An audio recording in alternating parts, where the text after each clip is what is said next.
There's a concern right now that the FDA has been influenced by Big Pharma in such a way that they're going to remove from the marketplace all of the new dietary ingredients that were introduced after October 15, 1994.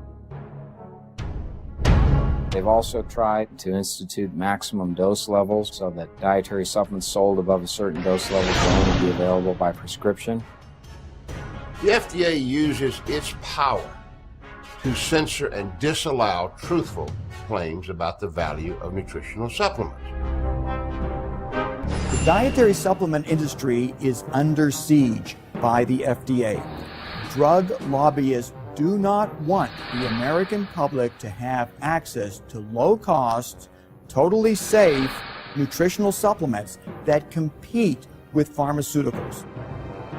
The FDA uses Gestapo-like tactics when it decides to take action against a dietary supplement company or a food company.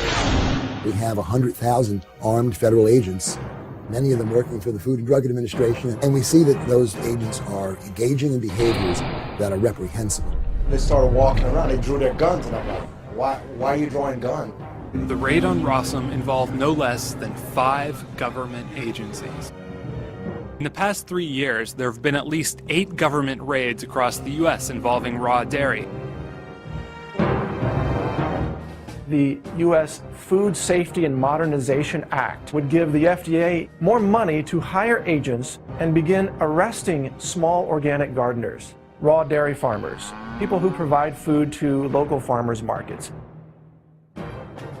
Are we going to be forced to consume GMOs and chemically laced food and milk with recombinant bovine growth hormone? Are we going to have to eat animals with antibiotics?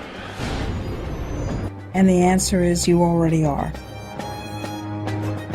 You could be violating laws you don't even know exist. We need to plan a march on FDA headquarters with a list of all our demands.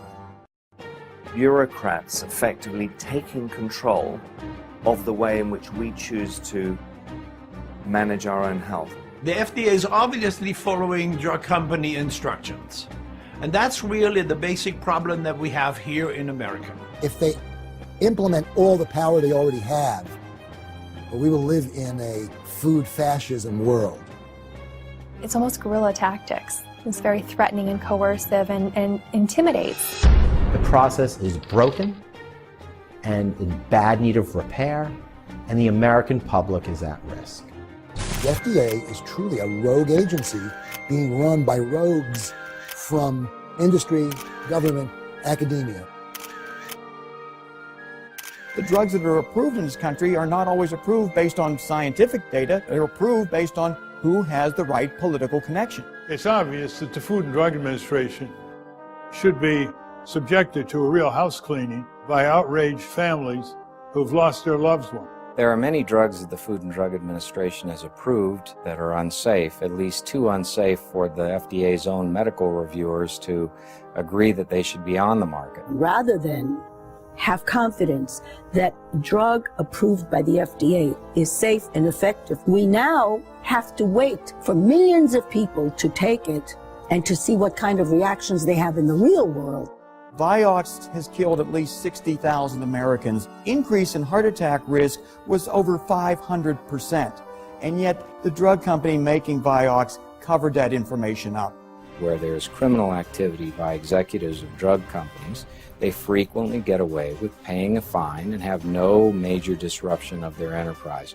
They're spending $6 million a day on lobbyists in Washington, D.C. alone. FDA receives 40% of their budget from drug companies. They're hired guns, and they're out there serving the best interests of the companies. They do not represent the American public. The FDA, in my opinion, has probably killed more Americans in this country than all the wars that the U.S. has ever fought combined. How can it possibly be that a branch or a division of this government is not beholden to the Constitution? This is a government of tyranny.